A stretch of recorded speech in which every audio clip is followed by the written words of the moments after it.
Hello दोस्तों, एक बार फिर से आप सभी का स्वागत है एजुकेशन बाइट पर। हिंदी का मैं फटाफट आपका रिवीजन करवा देती हूँ। तो चलिए देखते हैं, पहला क्या है लिपि। लिपि से आपका क्वेश्चन बन सकता है, लिपि और देवनागरी लिपि से। तो देखिए, लिपि का अर्थ होता है कि किसी भी भाषा के लिखने का ढंग। ठीक है, किसी भी भाषा को लिखने का ढंग कहलाता है लिपि। ध्वनियों को लिखने के लिए जिन चिन्हों का प्रयोग किया जाता है वही लिपि कहलाती है। देवनागरी आपकी किसकी है? हिंदी और संस्कृत भाषा की जो लिपि है वो क्या है? देवनागरी लिपि। अब देखिए, देवनागरी लिपि है क्या? हिंदी वर्णमाला की लिपि देवनागरी लिपि है। इसे नागरी लिपि भी कहा जाता है। संस्कृत की लिपि भी देवनागरी लिपि है। इसका जो विकास हुआ है वो किस लिपि से हुआ है? ब्राह्मी लिपि से हुआ है। ठीक है, इस चीज़ को ध्यान रखना। हमारी वर्णमाला व लिपि संसार की सबसे विकसित वर्णमाला और लिपि मानी जाती है। देवनागरी लिपि की विशेषता इंपॉर्टेंट है। देखिए, यह वैज्ञानिक लिपि होती है। यह एक अक्षरिक लिपि भी है। ठीक है, उच्चारण व लेखन इसमें अपवाद रहित होता है। इस लिपि में वर्णों की बनावट सुंदर व सरल होती है। ये आपका सेकंड पॉइंट भी बन जाएगा। ठीक है, इस लिपि की खासियत ये भी है कि इसमें एक ध्वनि के लिए केवल एक ही शब्द का, एक ही वर्ण का प्रयोग किया जाता है। तो ये कन्फ्यूज़न नहीं होता है इंग्लिश की तरह इसमें, कहीं कोई साइलेंट है, ऐसा कुछ नहीं है इसमें। ठीक है, इसका प्रयोग व्यापक रूप से किया जाता है। इसकी वर्णमाला का जो वर्ण क्रम है वो वैज्ञानिक, इसीलिए इसको वैज्ञानिक ढंग से बोला जाता है। वैज्ञानिक लिपि भी बोलते हैं इसको। देवनागरी लिपि जिन भाषाओं के लिए व्यवहार में लाई जाती है उनकी सभी ध्वनियों को अंकित करने में समर्थ है। वही बात हो गई कि एक जो ध्वनि है उसके लिए एक वर्ण इसमें दिया गया है। ठीक है, नेक्स्ट क्या होता है? अक्षरिक लिपि स्पेशल पूछी गई है। अक्षरिक लिपि क्या होती है? तो वह लिपि जिसमें अक्षरों के माध्यम से, पहले क्या होती थी? चित्रात्मक लिपि होती थी, जिसमें चित्र बनाए जाते थे, चित्र से अपनी बात प्रेषित करते थे। अक्षरिक में क्या होता है कि हम अक्षर बना के, तो इस लिपि में संकेतों को अक्षर के माध्यम से व्यक्त किया जाता है। इसमें व्यंजनों के लिए दो ध्वनियाँ प्रयुक्त की जाती हैं, जैसे आपका स्वर और व्यंजनों को कैसे प्रयुक्त करेंगे? तो व्यंजनों में आपने देखा होगा, व्यंजन आपका स्वर के बिना तो बोला ही नहीं जा सकता है। तो जो वही है उसको स्वर मिला के जो लिखा जाता है, इसीलिए उसको दो ध्वनियाँ प्रयुक्त करके लिख दिया है। नेक्स्ट ध्वनि। तो ध्वनि क्या है? भाषा की सबसे छोटी इकाई ध्वनि बोलते हैं, और इसके क्या है? टुकड़े नहीं किए जा सकते। ठीक है, अगर भाषा की सबसे छोटी इकाई पूछी जाए तो आप क्या लगाओगे? ध्वनि। लेकिन अगर मान लो वहाँ पे वर्ण आ जाता है तो वर्ण जो है वो लिखित रूप में आता है। ठीक है, फिर आप ऑप्शन के हिसाब से देख लेंगे कि वर्ण है कि ध्वनि है, जो भी ऑप्शन हो वैसा आप देख लेंगे। नेक्स्ट क्या है? हमारे मुख्य अवयवों को घर्षण करते हुए जो भी वायु बाहर निकलती है उसी को ध्वनि कहा जाता है। ध्वनि को ही हम क्या कहते हैं? आवाज़। अब वर्ण क्या होते हैं? तो ध्वनियों को लिखित रूप में जो विशेष चिन्ह प्रयोग किए जाते हैं वही कहलाते हैं वर्ण। वर्ण आपके क्या है? वर्ण को ही अक्षर बोलते हैं। और वर्ण क्या है? लिखित भाषा की सबसे छोटी इकाई वर्ण कहलाती है। वर्णों का इंपॉर्टेंट, वर्णों का क्रमबद्ध समूह वर्णमाला या अक्षर समूह कहलाता है। हिंदी भाषा में कितने वर्ण हैं आपके टोटल? तो वो 52 होते हैं। वर्णों को भाग या उसके भेद पूछे जाए तो स्वर या व्यंजन होता है। स्वर क्या होते हैं? स्वर का अर्थ होता है ऐसे अक्षर जिसका उच्चारण खुद से ही होता है। ठीक है, किसी की सहायता नहीं लेनी पड़ती, बिना सहायता के बोले जाते हैं वो स्वर कहलाते हैं। स्वर 11 होते हैं आपके। तो स्वर तो आपको पता होगा, अ इ ये सब हो जाएंगे। ठीक है, स्वरों का वर्गीकरण अगर हम कहें तो समय के आधार पर और प्रकृति के आधार पर इनको बांटा गया है। ठीक है, प्रकृति के आधार पर आपके दो स्वर होते हैं, मूल स्वर और संयुक्त स्वर। मूल स्वर में आपका अ इ उ रि ये सब आ जाएंगे। ठीक है, अब इनके दीर्घ नहीं ह्रस्व रूप ले लेते हैं। ठीक है, अब फिर वो आपके समय के अनुसार हो जाएंगे। नेक्स्ट संयुक्त में क्या आता है? ए ऐ ओ औ। ठीक है, ए ऐ जो है वो कैसे बनता है? आ और ई मिलके ए बनाता है, और आ और ए मिलके ऐ बनाएगा। आ और ओ मिलके ओ बनाएगा। आ और ओ मिलके औ बनाएगा। ठीक है, अगर ये पूछा जाए कि ये क्या है तो ये आपके स्वर हैं। ठीक है, आपको लिखना पड़ेगा कि ये स्वर हैं।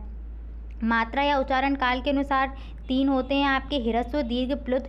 ह्रस्व को एक मात्रिक बोलते हैं क्योंकि इसमें एक मात्रा का समय लगता है। संख्या 5 है, आ ई उ रि। और इसमें आपका संस्कृत आती है तो वहाँ पे ले ली, तो संस्कृत में तो आपके स्वर इस बार पूछे नहीं जाने हैं। नेक्स्ट है दीर्घ स्वर। तो दीर्घ स्वर आपके 2 मात्रिक होते हैं, मतलब जिन्हें बोलने में 2 मात्रा का समय लगता है उनको दीर्घ स्वर कहते हैं। तो बस सबके दीर्घ लिख देते हैं आपको, और इसमें आपके ए ऐ ओ औ ऐड हो जाएंगे। ठीक है, प्लित स्वर क्या होता है? तो प्लित स्वर जो होता है वो त्रिमात्रिक होता है। इसको बोलने में 3 मात्रा का समय लगता है, जैसे ओम। ठीक है, तो इसमें काफ़ी देर तक खिंचाव रहता है ना। इसका जो साइन है आपको इस एस तरीके का लिखा हुआ मिलेगा, तो वहाँ पर आप समझ जाएंगे कि प्लुत स्वर है वहाँ पर। ठीक है, व्यंजन को देखिए। तो वे वर्ण जो स्वरों की सहायता से बोले जाते हैं, इनके उच्चारण हमें जो वायु है कंठ और मुख के अवयवों को स्पर्श करती है, वही व्यंजन कहलाते हैं। जैसे क ख ग घ, आप व्यंजन जानती। व्यंजन कितने हैं? 33 व्यंजन है, इस चीज़ को ध्यान रखना।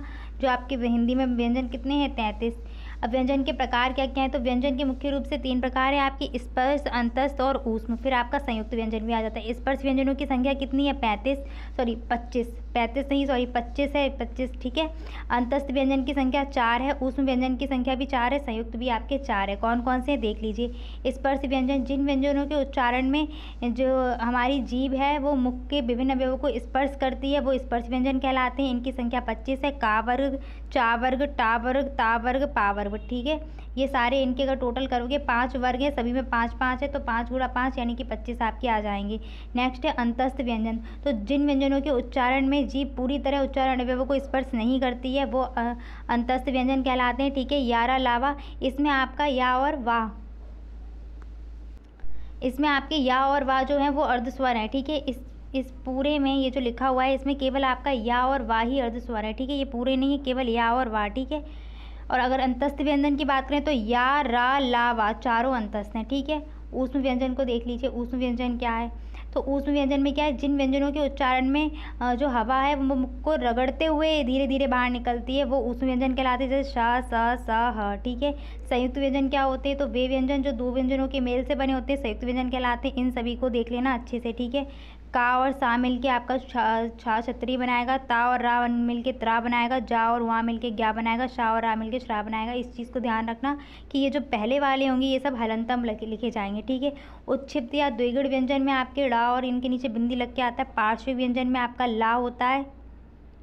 लुंठित में आपका रा होता है, क्योंकि जीभ इसमें लुढ़कती है, मतलब टर्न होती है ना। अनुनासिक, नासिक के और नासिक में आपके जो पंचम वर्ण होते हैं वो आते हैं अर्धस्वर। यहाँ पे या और वाह दे दिया है, ठीक है। अब यहाँ पर एक चीज़ देख लेते हैं। अब हम ज़रा अल्प प्राण और महाप्राण भी देख लेते हैं। तो अल्प प्राण में आपका क्या होता है,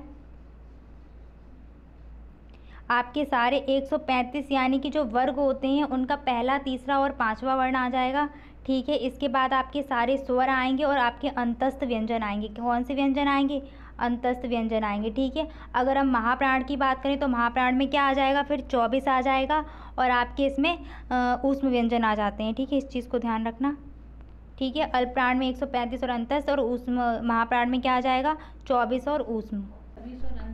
नेक्स्ट आ जाते हैं हम सघोष और घोष पे। तो देखिए सघोष को मैं यहाँ लिख देती हूँ। सघोष को क्या बोला जाता है, सिंपल घोष भी बोला जाता है सघोष। और इसमें आपका क्या होता है कि 345 यानी कि प्रत्येक वर्ग का तीसरा, चौथा और 5वां यानी कि पीछे वाले 345 आ जाएंगे। और क्या आते हैं इसमें सभी स्वर भी आएंगे और आपका क्या आता है श, स, इसमें देखिए क्या आता है, सॉरी वो शासा सा नहीं आएगा, इसमें आएगा आपका 345 और फिर अंतस्थ आएंगे यानी कि यारा लावा, ठीक है। यहाँ पे लिख देती हूँ यारा लावा। और जो आपका हा है सिर्फ हा आ जाएगा इसमें, ठीक है। सघोष में ध्यान रखना 345 प्लस आपके सारे स्वर आ जाएंगे। यहाँ पे स्वर लिख देती हूँ 345 प्लस सारे स्वर, यारा लावा और हा आ जाएगा। और यहाँ पर मैं अघोष लिख देती हूँ। अघोष में आपका 12 नंबर यानी कि पहला और दूसरा वर्ण आ जाएगा और साथ में आपका शा, सा और सा, ठीक है, ये आएंगे। इस चीज़ को ध्यान रखना। अच्छा क्रम की बात करें तो देखिए ऐसे क्रम याद करना है। शाह सलजम यानी कि सलजम किसी ने बहुत सारे खा लिए थे। कोई ऐसा था व्यक्ति, ठीक है, उसने इतने सलजम खाए कि उसका पेट फट गया और पेट फटने के बाद वो क्या हुआ, सड़क पे गिर गया। तो जो इनका क्रम होता है शाह, सा, हा, सा, ये याद रखना, ठीक है। नेक्स्ट क्या था, अयोगवाह पे पहुंच गए थे हम। तो अयोगवाह क्या होते हैं, वे ध्वनियाँ जो ना तो पूर्णतः स्वर हैं और ना ही पूर्णतः व्यंजन होती हैं वो अयोगवाह में आती है। पहला आपका विसर्ग आ जाएगा, अनुस्वार आ जाएगा। संस्कृत में 4 अयोगवाह हैं लेकिन आपके इस सेमेस्टर में नहीं है, आता है तो आप वहाँ पे 4 लगा देना, ठीक है। विसर्ग में आपका ये अंगा और अंग ये आ जाएंगे, जिसमें आपका ये जो विसर्ग है इसका उच्चारण स्थान कंठ होता है और जो अनुस्वार है इसका उच्चारण स्थान नासिक के होता है यानी कि नासिका, ठीक है। अनुस्वार और अनुनासिक में क्या अंतर है, ठीक है। तो अनुस्वार में आपका जो बिंदी वाला है वो आता है, अनुनासिक में चंद्र बिंदु आता है। तो अनुस्वार का अर्थ है कि स्वर के पीछे आने वाला, ठीक है। अनुस्वार यानी कि स्वर के पीछे लगेगा आपका। इसके उच्चारण में वायु नाक से निकलती है और उच्चारण झटके के साथ होता है, जैसे जंगल, मंगल, ठीक है, अंग, पंकज इत्यादि, ठीक है। अनुनासिक के उच्चारण में क्या होता है कि वायु नाक व मुख दोनों से निकलती है। यह रिरी और आ स्वर को छोड़ के सभी स्वर और व्यंजन पे लगते हैं। कौन कौन से स्वर पे नहीं लगेंगे, रिरी और आ पे नहीं लगेंगे, बाकी सभी पे लगेंगे, जैसे आँख, माँ, चांद, बूंद, ठीक है, मूछ, पूँछ, ये सब आप कर सकते हो, ठीक है। नेक्स्ट क्या है, उच्चारण स्थान। उच्चारण स्थान को देखिए। अच्छा, मुझे कुछ एक चीज़ और याद आ रही है, स्पर्श और संघर्षी व्यंजन मैं आपको यहाँ पर बता दूँ, ठीक है। स्पर्श तो व्यंजन आप समझ ही गए थे, इस संघर्षी आप देख लीजिए, ठीक है। अगर आपसे संघर्षी व्यंजन की बात करें तो संघर्षी व्यंजन में क्या होता है कि मुख का जो द्वार होता है उन्हें बोलते समय संकीर्ण यानी कि छोटा हो जाता है और हवा जो है उसी के बीच से मतलब रगड़ती हुई, संघर्ष करते हुए निकलती है। तो इसमें जो आपका आता है वो आपके शासा आ जाएंगे, ठीक है। उसमें भी तो था, कहते हैं कि रगड़ती हुई निकलती है। और स्पर्श संघर्षी क्या होंगे?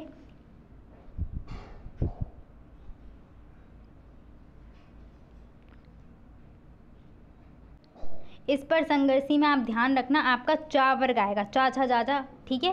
चा वर्ग आपका आ जाएगा इस पर संघर्षी में, इस चीज़ को ध्यान रखना। फिर आ जाते हैं उच्चारण स्थान पर। कंठ से आपका आ और का वर्ग और हा का उच्चारण स्थान होता है। तालु से आपका होता है ई, चा वर्ग, या और शा, ठीक है। देखो ऐसे था ना, या, रा, ला और वा, ठीक है।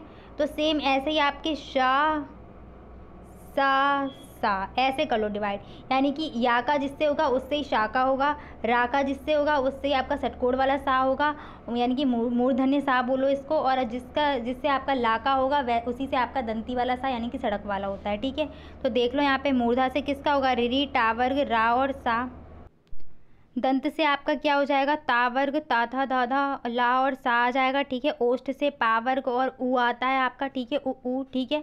दंतोष्ठ आपका इंपॉर्टेंट है, दंतोष्ठ से आपका वा का उच्चारण स्थान होता है। कंठ तालु से ए और ऐ होता है, कंठोष्ठ से ओ और औ होता है।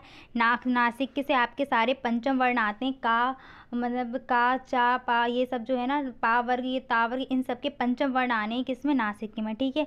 रा कितने प्रकार से लिखे जाते हैं, तो ये क्वेश्चन आपका आया हुआ है एक बार, ठीक है। तो इसको 3 प्रकार से लिखते हैं। रेफ यानी कि जो ऊपर उड़ाते हैं ना रा, वो आ जाएगा, ठीक है। शब्द के बीच में आता है, जब रा वर्ण के साथ कोई स्वर नहीं होता है तब उसके तुरंत बाद वाले, यानी कि इसमें क्या है, अब इसको मैं आपको बता दूं, ये वाला जो रेफ है इसमें क्या है, रा आपका आधा है यानी कि हलंतम रा आएगा, ठीक है। पाई वाले व्यंजनों के, इस पाई और बिना पाई वाले व्यंजन में क्या होगा, रा आपका पूरा होगा, ठीक है। रा स्वर के साथ होगा, इसमें रा स्वर के साथ नहीं हो। जब वर्ण विच्छेद करोगे तो देखो धर्म में आपको मिल रहा है रा हलंतम है, ठीक है। और इसमें क्या होगा, रा हलंतम नहीं होता, रा के साथ कोई ना कोई स्वर लगा हुआ, जैसे यहाँ पे देखो क्रोध, रा के बाद रा पे किस स्वर का सपोर्ट मिल रहा है, ओ का मिल रहा है। ट्रक में किसका मिल रहा है, आ का मिल रहा है ना, तो वही यही है। रेफ में क्या ऊपर उड़ाते तो धर्म, कर्म, कार्य ये सब आ जाएंगे आपके। अब यहाँ पर है क्या, पाई और बिना पाई वाले, तो आप देखिए जो आपके व्यंजन ऐसे घूमे हुए होते हैं ना नीचे, उसमें रा कैसे लगता है, ऐसे लगता है ना रा, लेकिन यहाँ पर रा क्या है, पूरा है। ट्रक हो गया, ड्रम हो गया, ठीक है। तो बस इनको इसी तरीके से बांट दिया गया है, ठीक है। नेक्स्ट क्या है, नेक्स्ट है आपके विराम चिन्ह। तो विराम चिन्ह में क्या होता है कि जहाँ पर रुकते हैं ना बोलने में, वहाँ पर तो आप रोक के बता दोगे, लेकिन लिखने में जब रुकाव या ठहराव होता है तो उसको प्रदर्शित करने के लिए हम जिन चिन्हों का प्रयोग करते हैं वही विराम चिन्ह कहलाते हैं। तो विराम का अर्थ है रुकना या ठहरना। अपने वक्ता अपने भावों को व्यक्त करते समय वाक्य में या वाक्य के अंत में कहीं रुकता है तो इससे उसका क्या होता है, जो वाक्य है वो भावपूर्ण या प्रभावपूर्ण लगता है। इसी ठहराव को प्रदर्शित करने के लिए चिन्हों का प्रयोग किया जाता है। यही चिन्ह क्या कहलाते हैं, विराम चिन्ह कहलाते हैं, ठीक है। विराम चिन्ह में बच्चे ये पूछते हैं कि कितने विराम चिन्ह है, तो देखिए कामता प्रसाद के अनुसार 20 विराम चिन्ह है, ठीक है। वैसे कुछ इंपॉर्टेंट विराम चिन्ह यहाँ पर दिए गए हैं। पहला है पूर्ण विराम, जब बात पूरी समाप्त हो जाएगी, पूर्णता को दिखाएगा। मैं शॉर्ट में बता रही हूँ, पूरी थ्योरी नहीं इनकी बताऊंगी, ठीक है। लेकिन आपका इंपॉर्टेंट है पूर्ण विराम, अल्प विराम, अर्ध विराम, प्रश्नवाचक, विस्मयादि बोधक, ठीक है, अवतरण, उद्धरण और योजक, इनका आपसे डेफिनेशन पूछी जाती है, ठीक है। इस तो यहाँ से आप कर सकते हैं, इनकी डेफिनेशन लिख लेना, मैं यहाँ शॉर्ट में बता देती हूँ। पूर्ण विराम क्या होता है, जब बात समाप्त करनी हो, पूरी बात बतानी हो, तब पूर्ण विराम का यूज़ करते हैं। अल्प विराम क्या होता है कि जहाँ पर पूर्ण विराम से थोड़ा सा ज़्यादा समय के लिए, तो पूर्ण विराम में क्या हो जाएगा कि पूरे मतलब बात पूरी समाप्त होगी वो हो जाएगी, ठीक है। पूर्ण विराम के बाद आप इसको समझिए अर्धविराम को, जहाँ पर क्या कि पूर्ण विराम से कम ठहरना हो, ठीक है, आधा उसका, तो वहाँ पर आपका अर्धविराम यूज़ करते हैं। अल्प विराम कहाँ यूज़ करेंगे, जहाँ पे कम ठहराव हो, बहुत ही कम, जैसे राम मोहन बाजार गए तो राम कॉमा मोहन लगा देते हैं ना, यानी कि बहुत ही कम समय के लिए ठहरना, पता भी नहीं चलता है कि हम रुके कि नहीं। अपूर्ण विराम या उपविराम, जब हमें कोई चीज़ समझानी होती है ना तो वहाँ पर हम इसका यूज़ कर देते हैं, हल्की सी बात डॉट लगा देते हैं ना, विसर्ग टाइप का, वो हो जाएगा आपका। नेक्स्ट क्या है, प्रश्न सूचक या प्रश्नवाचक। तो प्रश्न जब हमें क्वेश्चन पूछना होता है या प्रश्नवाचक कोई शब्द का यूज़ कर रहे हैं या प्रश्न पूछने के संदर्भ में आपका प्रश्नवाचक है, ये आपको लिखना होगा। विस्मयादिबोधक, जब कोई आश्चर्य, दुख, इस तरह के वाक्य आते हैं तो वहाँ पर आपका विस्मयादिबोधक का यूज़ करते हैं। योजक चिन्ह, जब दो विलोम शब्दों को या विपरीतार्थक शब्दों को जोड़ना होता है तो वहाँ पर आपका योजक चिन्ह का प्रयोग होता है। ठीक है, अब इसको ध्यान रखना कि जो आपका निदेशक चिन्ह या डैश वाला साइन होता है वो योजक से बड़ा होता है। ठीक है, अवतरण और उद्धरण को देखिए। तो अवतरण और उद्धरण में क्या होता है, जब कोई जैसे आपका कहानी का लेखक हो गया, ठीक है, किसी का कथन हो गया, तो उसको जब आपको हाईलाइट करना होगा तो आप क्या करोगे, इन्वर्टेड कॉमा लगाते हो ना, वही है। सिंगल होता है और आपका डबल दोनों होते हैं। ठीक है, विवरण चिन्ह होता है, जब किसी चीज़ का विवरण दे रहे होते हैं ना, एक्सप्लेनेशन, वो हो जाएगा आपका। लाघव चिन्ह को याद रखना कि जब ऐसे उत्तर प्रदेश आपको लिखना है तो यहाँ पर एक छोटा सा ऐसे बिंदी लगा देते हैं ना, तो वही आपका लाघव चिन्ह होता है। लोप या हंस पद, इसको बोलते हैं त्रुटि पूरक, तो क्योंकि गलती हो जाती है ना तो हम लोग क्या करते हैं, ऐसे साइन लगाया, ऊपर कुछ भी लिख दिया, तो वो हो जाएगा त्रुटि पूरक। ठीक है, कोष्टक में क्या होता है, कोष्टक का यूज़ इसलिए किया जाता है, पूछा भी गया है कि जब हमें कोई बड़ी वैसे किसी चीज़ का अर्थ बताना हो, कोई कठिन शब्द आ गया, उसका अर्थ बताना है तो हमें क्या करना होता है, वहीं हम कोष्टक लगा के उसका मीनिंग लिख देते हैं ना। कोई चीज़ समझानी हो, कोई कठिन शब्द है तो उसका कोष्टक लगा के वहीं अर्थ लिख दिया। क्या मतलब हुआ इसका, मतलब कि किसी का अर्थ बताना है, किसी का थोड़ा सा छोटा एक्सप्लेनेशन करना है तो वहाँ पर आपका कोष्टक का यूज़ हो जाएगा। ठीक है, समानता सूचक में तो पता है इक्वल का साइन आ जाएगा, जैसे संधि करते हैं तो इक्वल का साइन लगाते हैं ना। इतश्री में क्या होता है, समाप्ति बोधक चिन्ह लगा देते हैं। ठीक है, ये सब आप देख लीजिए, ये अर्धविराम वगैरह के ये सब पूरे नोट्स थे जो आपके, अगर आपने देख लिए हैं PDF तो ठीक है, नहीं तो फिर आप यहाँ से देख लीजिए इसको। ठीक है, निदेशक चिन्ह सभी का यहाँ पर दिया हुआ है।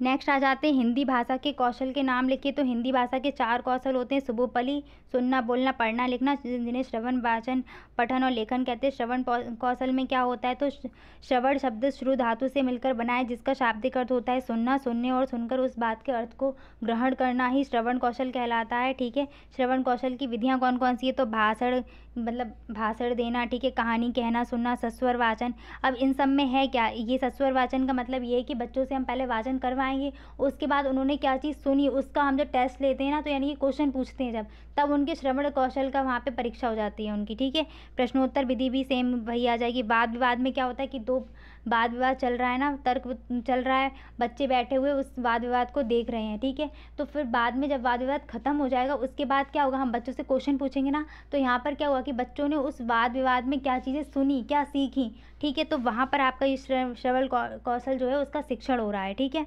ऐसे श्रवित दृश्य सामग्री, सुनने वाली जो सामग्रियाँ हैं उनका प्रयोग करके। ठीक है, ये भी आपकी उसी विधि में आ जाएगा। वाचन क्या होता है, तो लिखित भाषा को देखकर पढ़ना या बोलना वाचन कहलाता है। वाचन 2 प्रकार का होता है, सस्वर वाचन और मौन वाचन। सस्वर वाचन फिर आपके 2 प्रकार के होते हैं, एक आदर्श वाचन और एक अनुकरण वाचन। मौन वाचन भी आपके 2 प्रकार के होते हैं, एक द्रुत गति से पढ़ना और एक गंभीर या गहन वाचन। ठीक है, आपका जो यहाँ पर आदर्श वाचन होता है उसको ध्यान रखना। आदर्श वाचन शिक्षक के द्वारा वाचन किया जाता है, शिक्षक होता है वो जो चीज़ पढ़ेगा वही आदर्श वाचन है। ठीक है, और इसीलिए बोलते हैं कि जो शिक्षक है वो अगर त्रुटि पूरक नहीं पढ़ रहा है, यानी कि गलतियां नहीं कर रहा है पढ़ने में, सारे जो वाचन संबंधी नियम है, लय वगैरह ध्यान में रख के पढ़ रहा है, तभी उसका वाचन क्या आदर्श वाचन कहलाएगा। अब अनुकरण वाचन में क्या होता है, तो शिक्षक के वाचन के पश्चात जो वाचन छात्र करते हैं वो अनुकरण वाचन कहलाता है।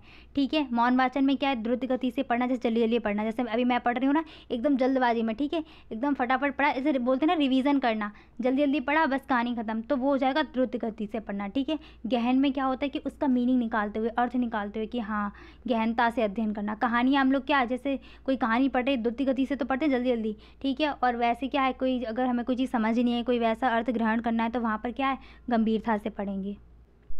सस्वर वाचन की विशेषताएं देख लीजिए। उचित लय व गति से पढ़ना, उचित हाव भाव, प्रेम, क्रोध, वीरता, करुणा आदि के भाव से पढ़ना, उचित बल विराम के साथ। यानी सस्वर वाचन में होता क्या है, वाचन ही एक ऐसी चीज़ है जिसमें क्या हमें हर चीज़ का ध्यान रखना होता है, कहाँ पर करुणा का भाव आ रहा है, हमारे मतलब भाव से, हमारे चेहरे से भी स्पष्ट होना चाहिए कि हाँ हमारी आवाज़ जो आ रही है ना उसमें भी, कि जैसे रौद्र बात है एकदम, जैसे जोश नहीं भर देते हैं सैनिकों में, तो वहाँ पर क्या है कि हमारी आवाज़ से जोश भर रहे हैं ना उसमें। तो यही है कि वाचन में में क्या है, हमें हर चीज़ का ध्यान रखना चाहिए। हाँ, अपने हाथ पैर भी, मतलब पैर तो नहीं, हाथ चलाने चाहिए। जैसे शिक्षक है, पढ़ा रहा है, तो उसे क्या अपने अंगों का संचालन भी करना चाहिए, अपने मुख का संचालन, आँख का, ये सब, ठीक है, तो वो अंग संचालन में आ जाएगा। उच्चारण शुद्धता, यानी कि स्पष्ट रूप से बोले ताकि बच्चों को सुनाई दे और उच्चारण भी शुद्ध हो, क्योंकि बच्चे क्या हैं, जैसा सुनते हैं वैसा ही लिखते हैं और वैसा ही बोलते हैं, ठीक है। क्योंकि बोलते हैं ना कि बच्चे क्या है, मिट्टी का एक लौंदा होता है कि हाँ, उसको फिर जो शिक्षक होता है वो उसको बनाता है एक अच्छा व्यक्ति, ठीक है। अब उसका क्या है, पढ़ाई उसकी स्टार्ट हो रही हो, अगर हम उसे अशुद्ध बोलेंगे तो वो बेचारा अशुद्ध ही सीखेगा, अशुद्ध ही लिखेगा। इसीलिए शिक्षक को क्या है, उच्चारण में अपना ध्यान देना चाहिए, ठीक है। नेक्स्ट आ जाते हैं अशुद्ध उच्चारण के कारण पर, ठीक है, ये इंपॉर्टेंट है आपका। तो अशुद्ध उच्चारण के कारण देख लीजिए। प्रमुख कारण है क्षेत्रीय भाषा का प्रभाव, जहाँ पे रहते हैं अलग अलग भाषाएं होती हैं ना, अलग अलग बोलियां होती हैं, तो जो अलग अलग बोलियां हैं उनका प्रभाव भाषा पे बहुत पड़ता है, उच्चारण पे, ठीक है। अक्षर व मात्राओं का शुद्ध ज्ञान नहीं होना, ठीक है। उच्चारण स्थान का ज्ञान नहीं होना, ठीक है, बच्चों को पता ही नहीं है कि अब शाह शाह में क्या है, उन्हें उच्चारण स्थान का ज्ञान ही नहीं है, बोल कुछ रहे हैं। ऐसी वाह और बा देखा होगा आपने, वाह और बा में क्या है, उच्चारण स्थान का ज्ञान नहीं है, तो कहीं पे ये बा लिख दिया, कहीं पे ये हुआ लिख दिया, समझ ही नहीं आ रहा है, ठीक है। शारीरिक विकार के कारण, कोई ऐसा बच्चा है जिसके मुख में कोई विकार है, जिह्वा वगैरह में, ठीक है, कुछ ऐसा विकार है उसमें शरीर से, तो क्या है, उसका भी उच्चारण अशुद्ध ही होगा, ठीक है। शर्मीला स्वभाव होना, ठीक है, कुछ बच्चे ऐसे होते हैं ना, शर्माते हैं, तो शर्मीले स्वभाव के कारण भी कुछ उच्चारण उनका शुद्ध नहीं होता। डर के कारण भी बच्चे उच्चारण शुद्ध नहीं कर पाते हैं, ठीक है। अशुद्ध उच्चारण में सुधार हेतु उपाय, तो देखिए उपाय क्या क्या है। कठिन वर्ण जैसे रि री श स छ, इन सब का क्या है, शुद्ध उच्चारण का अभ्यास कराना, बार बार इन शब्दों को रिपीट कराना। ध्वनियों को उनके उच्चारण स्थान से परिचित कराना, बच्चों को ये पता होगा कि ये वाह बोला जा रहा है कहाँ से, ठीक है, और ये बा कहाँ से बोला, तो वो सुन के भी लिखेंगे। जैसे मैं बोल रही हूँ वाह और बा, तो आपको अंतर पता चल रहा होगा ना कि कहाँ पे वाह है, कहाँ पे बा है, ठीक है। ऐसे ही मैं आपको बोलूँ शा और सा, अंतर पता चल रहा है ना बोलने में, तो इन चीज़ों का ज्ञान बच्चों को कराना। संयुक्त अक्षरों के उच्चारण पर विशेष ध्यान देना, ठीक है, जो संयुक्त अक्षर होते हैं ना, उन पे खासकर ध्यान देना चाहिए। नेक्स्ट क्या है, टेप रिकॉर्डर के माध्यम से उच्चारण अभ्यास बार बार कराना चाहिए। चंद्र बिंदु अनुस्वार, इन सभी पे ध्यान देना चाहिए, ठीक है। आप कुछ पॉइंट रट लो और उनको ही बना बना के लिख देना, ठीक है। हिंदी में इतना कुछ नहीं है, अपनी भाषा में आपको लिखना है, ठीक है। उच्चारण शिक्षण की विधियाँ, तो अनुकरण, उपकरण, ध्वन्यात्मक। अनुकरण में क्या होगा, आप बोलेंगे बच्चा उससे सीखेगा, ठीक है। उपकरण में क्या है कि आपने कोई श्रव्य जैसे सामग्री लगा दी, बच्चा उससे देख के सीख लेगा, ठीक है।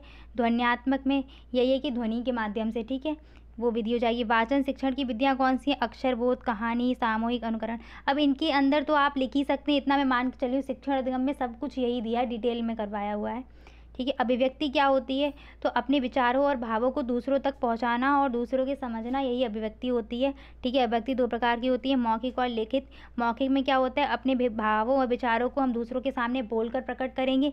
लिखित में क्या होता है, अपने भावों और विचारों को हम दूसरों के सामने लिखकर प्रकट करेंगे। मौखिक अभिव्यक्ति के साधन क्या क्या होते हैं, वार्तालाप, बात कर रहे हैं, ठीक है। नाटक वगैरह में क्या है, मौखिक ही होता है, कहानी सुनना, सस्वर वाचन, भाषण, संवाद, प्रश्नोत्तर, ये सब क्या है, मौखिक अभिव्यक्ति के साधन है। अब इसको आप क्या करना है, अगर ये 2 नंबर में प्रश्न आता है तो क्या करेंगे, इसमें से कोई 4 लिख देना, उसके अंदर 2-2 लाइन लिख देना, ठीक है, ऐसे हो जाएगा। लिखित अभिव्यक्ति में क्या होता है, अपने भावों को लिखकर प्रकट करना, जैसे कहानी लेखन, जीवनी, आत्मकथा, पत्र लेखन, ठीक है, संस्मरण, ये सब आपके आ जाएंगे। नेक्स्ट क्या है, लेखन कौशल। तो लेखन का अर्थ क्या होता है, लिखना होता है, ठीक है। लेखन की विधियाँ कौन कौन सी होती हैं, रेखा अनुसरण विधि, यानी कि डॉट डॉट करके कुछ लिखा। बच्चों की आपने कॉपियाँ देखी होंगी, मतलब जो किताबें आती हैं, डॉट डॉट करके वर्ण ऐसे बने होते हैं, ठीक है, और बच्चों को बोलते हैं ना कि इसी पे फिराओ अपनी पेंसिल, तो रेखा का अनुसरण वाली विधि हो जाएगी। ठीक है, सार्थक अंक खींचना, तो इसमें क्या है, आपसे इस तरीके से जो मतलब लाइनें हैं ना, अब ये लाइन क्या है, ये मात्रा को बता देगी ना, आ की मात्रा को, ये रीरी की मात्रा को बता रही है, ठीक है। तो सार्थक रेखाएं खींचना, खंडशः लेखन करना। बच्चों को बोलते हैं ना, का बनाने में तो कितना सीखा होगा ना, गोल गोल अंडा, बाबा जी का डंडा, ठीक है, ऐसे पुलिस की मूछ, ऐसे करके कुछ भी आपने जो भी सीखा, तो क्या खंड से ही तो वहाँ पे लेखन हो रहा है। अनुलेख विधि में क्या है कि उसको बड़ा बड़ा में ऐसे टमाटर मटर कुछ भी लिख दिया, बच्चा उसको देख देख के लिख रहा है, ठीक है, अनुलेख विधि हो जाएगी। ठीक है, मांटेसरी और पेस्टोलॉजी विधि। पेस्टोलॉजी तो अभी भी आपकी चलती है, छोटे बच्चों को क्या है, सबसे पहले स्लीपिंग लाइन, स्टैंडिंग लाइन, ये सब सिखाया जाता है ना, ये इस तरीके से बनाना, उसके बाद उन्हें अक्षर सिखाते, तो वो पेस्टोलॉजी में आती है। मांटेसरी विधि में क्या था कि गत्ते पे कुछ क्या कहते हैं, जैसे आ लिख दिया, तो बच्चे पहले इस पर उंगली फिराएंगे, उंगली फिराने के बाद वो क्या करेंगे, देखेंगे, उंगली फिरा के जब देखेंगे समझ जाएंगे, उसके बाद क्या होगा, उसी गत्ते को काट के एक पेज पे रख दिया जाएगा, बच्चों से कहा जाएगा अब इस पर पेंसिल फिराओ। ठीक है, लेखन सीखने में ध्यान देने योग्य बातें, तो बैठने का ढंग देखा जाता है कि कैसे बैठ रहे हैं वो। आंखों से कागज़ की दूरी 25 सेंटीमीटर होनी चाहिए कम से कम। शिरोरेखा का प्रयोग, शिरोरेखा क्या होती है तो आप इसको ध्यान देना, ऊपर जो रेखा खींची जाती है वो शिरोरेखा होती है। अक्षर की सुडौलता, ठीक है, कलम पकड़ने की विधि, ये सब मायने रखते हैं आपके लेखन में, ठीक है। लेखन आपका तभी सही होगा। लेखन शिक्षण का उद्देश्य क्या है, तो विद्यार्थी अपने विचारों को लिपि में बद्ध कर सके, ठीक है। नेक्स्ट क्या है, विराम चिन्हों का उचित प्रयोग करना सीख सके, विद्यार्थी का जो शब्दकोश है वो एक्टिव हो सके और उसमें क्या है, वृद्धि हो सके धीरे धीरे। विद्यार्थी को सुंदर, सुडौल व स्पष्ट लेख की शिक्षा देना, ठीक है। नेक्स्ट है लेखन अभ्यास, तो सुलेख, अनुलेख, श्रुतलेख ये आपके इंपॉर्टेंट है। सुलेख क्या होता है, सुलेख का अर्थ है सुंदर लिखना, ठीक है, मतलब अच्छा लिखना होता है सुलेख में, ठीक है। लेखन में सुंदरता व आकर्षकता का होना महत्वपूर्ण माना जाता है, इसीलिए बोलते हैं बच्चों को सुलेख बार बार करो, राइटिंग अच्छी लिखो, ठीक है। अनुलेख क्या होता है, तो वह लेख जिसे छात्र किसी पुस्तक आदि से देखकर लिखता है उसको अनुलेख बोलते हैं। अनु शब्द जब भी लग जाए ना, सीधी बात है, नकल करना आ जाता है वहाँ पे, यानी कि उसको देख के सेम वैसे ही करना। श्रुतलेख में क्या होता है, श्रुत मीन्स सुनना, लेख मीन्स लिखना, सुन करके लिखना हो जाएगा श्रुतलेख, ठीक है। शिक्षक जो भी बोलता है छात्र उसे सुनकर लिखते हैं, इसी को बोलते हैं श्रुतलेख। इसमें क्या होता है कि बालक की अनेक ज्ञानेंद्रियाँ सक्रिय होती हैं, आँख भी सक्रिय है, ठीक है, हाथ भी चल रहा है ना उसका, त्वचा सक्रिय है वहाँ पे, कान भी सक्रिय है, ठीक है। इसको आप अगर समझें तो इमला या डिक्टेशन भी बोलते हैं, ठीक है, इसको इमला और डिक्टेशन बोला जाता है। नेक्स्ट है श्रुतलेख का उद्देश्य क्या है, तो लेखन की गति में वृद्धि करना, हमारी स्पीड देखना, अगर हम देख के लिख रहे हैं तो स्पीड धीमे होगी और कोई बोल के लिखा दे तो स्पीड तेज़ होगी, ठीक है। सुनकर भाषा को समझने और लिखने का अवसर मिलता है। विराम चिन्हों का ठीक से उपयोग करना आ जाता है बच्चों को। सुंदर, स्पष्ट और शुद्धता का अभ्यास हो जाता है और बोध शक्ति का उनका विकास होता है, ठीक है। तो आप कुछ भी पॉइंट याद कर लो, इतना पॉइंट तो लिख ही सकते हैं। वर्तनी क्या होती है, तो वर्तनी से तात्पर्य इच्छों की सुडौलता से नहीं, बल्कि इसमें क्या है, सुंदर लिखने से मतलब नहीं है, लेकिन स्पष्ट और शुद्ध लिखने से मतलब है। शुद्ध नहीं लिखा होगा तो वर्तनी नहीं। वर्तनी से आपके क्वेश्चन पूछे भी जाते हैं। नेक्स्ट आपका क्या है, वर्तनी संबंधी अशुद्धियों के प्रकार क्या हैं, तो आपका छा के स्थान पर छतरी वो छाता का प्रयोग करना, शा के स्थान पर इस सा का, रीरी के स्थान पर ई की मात्रा का, ये सब क्या है, अशुद्धियों के कारण या प्रकार हैं, ठीक है। पंचम वर्ण का कभी यूज़ नहीं करना, देखो मैंने यहाँ पर टिक लगाए हुए हैं, आपको दिख रहा होगा। सुंदर का ये सही रूप है, संबंध ऐसे लिखा जाता है, खंड ऐसे लिखा जाता है। रचयिता को देख लीजिए, रचयिता आपकी वर्तनी आनी भी है, अब उतनी तो नहीं हो पाएगी यहाँ पर, लेकिन जो भी इसमें इम्पॉर्टेंट है यहाँ से आपके बन सकते हैं। अहल्या को ध्यान दे देना, अधीन, ठीक है। लखनऊ होता है शब्द, उत्तरीय शब्द होता है, ज्योत्सना में ता और सा दोनों आधा होता है, उज्ज्वल होता है, धर्म होता है, ठीक है। कुमुदनी वगैरह पूछा भी गया है, इसको ध्यान देना, कुमुदनी, ठीक है, कुमुदनी ऐसे लिखा जाता है आपका। नेक्स्ट क्या है, वर्तनी संबंधी अशुद्धि के कारण, तो असावधानी, जल्दी, ठीक है, लिखने में आपकी अशुद्धियाँ हो जाती हैं। अशुद्ध उच्चारण, गलत बोलोगे तो गलत लिखोगे, वही बात आ गई यहाँ पे। लिपि की अपूर्ण जानकारी, लिपि के बारे में, भाई उच्चारण स्थान का ज्ञान नहीं, अगर कोई बोल रहा है हमें तो वही, हमें जब ज्ञान नहीं है, हम सुन नहीं पा रहे हैं सही से, तो हम वही लिखेंगे भी गलत, ठीक है। अयोगवाह का पर्याप्त ज्ञान ना होना, चंद्र बिंदु अनुस्वार का पूर्ण ज्ञान ना होना, क्षेत्रीय भाषा का प्रभाव होना, ठीक है। जो आप अशुद्ध उच्चारण में लिखो ना वही इसमें लिख देना वर्तनी में, ठीक है। वर्तनी संबंधी अशुद्धि दूर करने के उपाय क्या क्या हैं, तो देखो शुद्ध उच्चारण का अभ्यास कराना, लिपि संबंधी ज्ञान कराना, व्याकरण का ज्ञान कराना, अनुलेख, श्रुतलेख, इन सब के द्वारा बार बार अभ्यास कराना, अनुस्वार, अनुनासिक का स्पष्ट ज्ञान कराना, ठीक है। सेम वही जो अशुद्ध उच्चारण में दूर करने के उपाय हों उन सबको यहाँ वर्तनी में लिख देना, बस थोड़ा कॉमन सेंस लगा के अपना, ठीक है। नेक्स्ट क्या, श्याम पट पर कुछ अक्षर लिखवा कर, ठीक है। हाँ भाई देखो, उच्चारण में क्या होगा, आप बार बार उसको बोल के रिपीट करवा सकोगे, लेकिन लेखन में क्या हो सकता है कि आप ऐसा भी कर सकते हो कि श्याम पट पर बच्चे को बुलवा लो, 2-3 बच्चों को बार बार, और आप बोल दो उन्हें शब्द और वो लिखें, लिख के दिखाएं आपको, ठीक है। पढ़ने की उनको अधिकाधिक अवसर देना, ठीक है। नेक्स्ट देखिए, मैं आपके फटाफट समानार्थी और विलोम करवा देती हूँ, ठीक है। आपके इनसे भी क्वेश्चन आने ही हैं, समानार्थी और विलोम से। तो बाकी तो आपके ये है कि वो अनेकार्थी शब्द होता है ना, वो उनसे भी पूछ सकता है कि जैसे नहीं आपका वो वाला कि जिसके आने की तिथि निश्चित नहीं है, वो आ जाएगा। तो चलिए देख लेते हैं, पहला क्या, समानार्थी होते क्या हैं, तो वे शब्द जो एक ही अर्थ प्रकट करते हैं वो समानार्थी शब्द कहलाते हैं, इन्हें पर्यायवाची भी कहते हैं, इस चीज़ को ध्यान रखना। जैसे आँख का क्या है, नेत्र और नयन, अश्व का घोड़ा, घोटक, समुद्र का जलधि, नीरधि। अब देखिए इस चीज़ को यहाँ पर क्लियर कर लो, जैसे मेघ या बादल है, ठीक है, बादल हो गया आपका, कमल हो गया, ठीक है।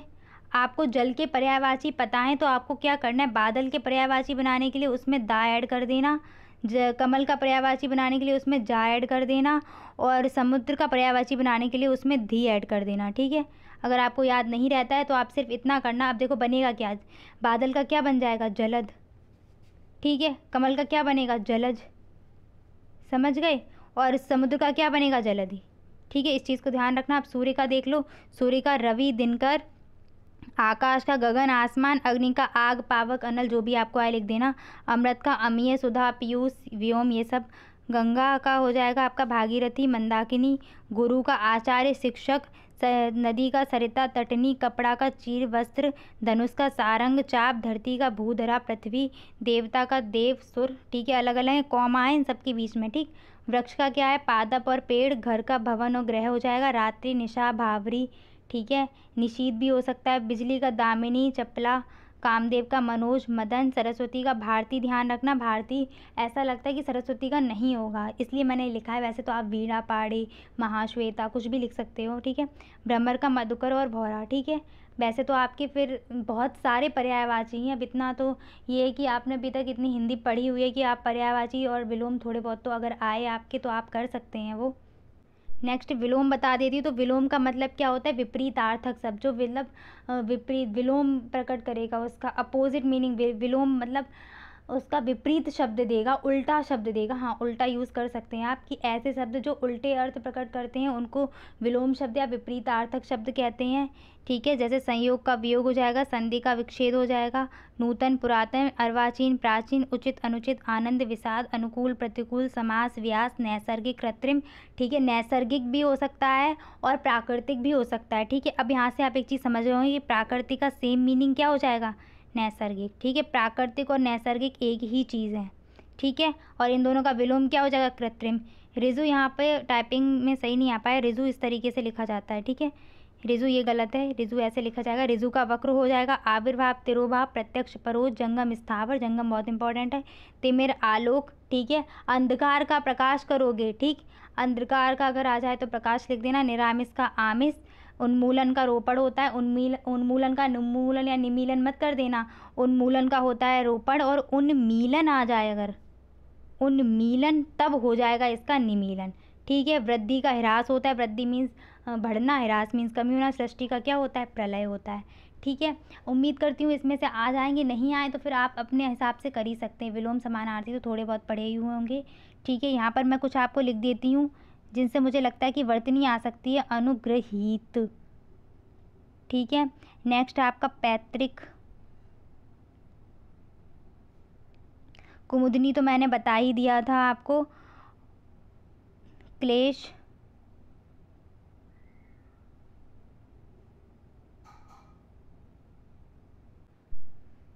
क्लेश हो गया। श्रृंगार बता देती हूँ। ठीक है, श्रृंगार में देखना बस रिरी की मात्रा आती है। कवयित्री बता देती हूँ। ठीक है, कवयित्री मैंने बोला था जब कवि का स्त्रीलिंग बनता है तो स्त्रियां क्या करती हैं, पुरुषों से चीज़ ले लेती है ना, ऐसे याद कर लो तो उनकी मात्रा क्या है, आ जाएगी। पुरुष की जो मात्रा है वो स्त्रीलिंग में आके कन्वर्ट हो जाती है। ठीक है, कवित्री हो जाएगा आपका। एक शब्द और लिख देते हैं, ईर्ष्या। बच्चे गलत कर सकते हैं, ये ईर्ष्या बड़ी ई आती है इसमें। ठीक है, ईर्ष्या हो गया आपका। और एक संन्यास। ठीक है, संन्यास को ध्यान रखना, ऊपर बिंदी भी आती है और नीचे आधा ना भी आता है। ठीक है, संन्यास। इतने ही मैं वर्तनी बता रही हूँ। ठीक है, अगर आपका लक अच्छा होगा तो इनमें से फंस जाएगी। भागीरथी को याद रखना, और एक विरहिणी और लिख लो। ऐसे तो बहुत सारी हैं आपकी, विरहिणी। ठीक है, और भागीरथी। भागीरथी में सभी आपके सभी पे बड़ी बड़ी मात्राएं आती हैं। ठीक है, इस चीज़ को ध्यान रखना। और आपके वो एक शब्द जो मैंने बताए हैं, जैसे जिसके नीचे रेखा है वो पर्वत के ऊपर की भूमि या नीचे, पर्वत के नीचे की भूमि शायद वो आता है, उपत्यका होती है। ठीक है, उसको ध्यान रखना। ठीक है, ऐसे बहुत सारे शब्द हैं, वही आपने अगर पढ़े हुए हैं अभी तक तो आप वहाँ से लिख सकते हैं। लास्ट टाइम पे इतने सारे शब्द हैं कि हम रिवाइज़ नहीं कर सकते, और ये बताना मुश्किल है कि कौन इम्पोर्टेंट है कौन नहीं। सारे मतलब जब भी आसपास मिलेंगे तो वो इम्पोर्टेंट ही मिलेंगी। ठीक है, इसमें से आपका पेपर हाँ काफ़ी सारा ऐसा है कि ये तो सारे फंसेंगी। श्रव्य दृश्य सामग्री और देख लेना, एक श्रव्य दृश्य सामग्री, बस इतने में आपका काम हो जाएगा। ठीक है, thanks for watching and please like, share and subscribe my channel. Bye, take care, all the best.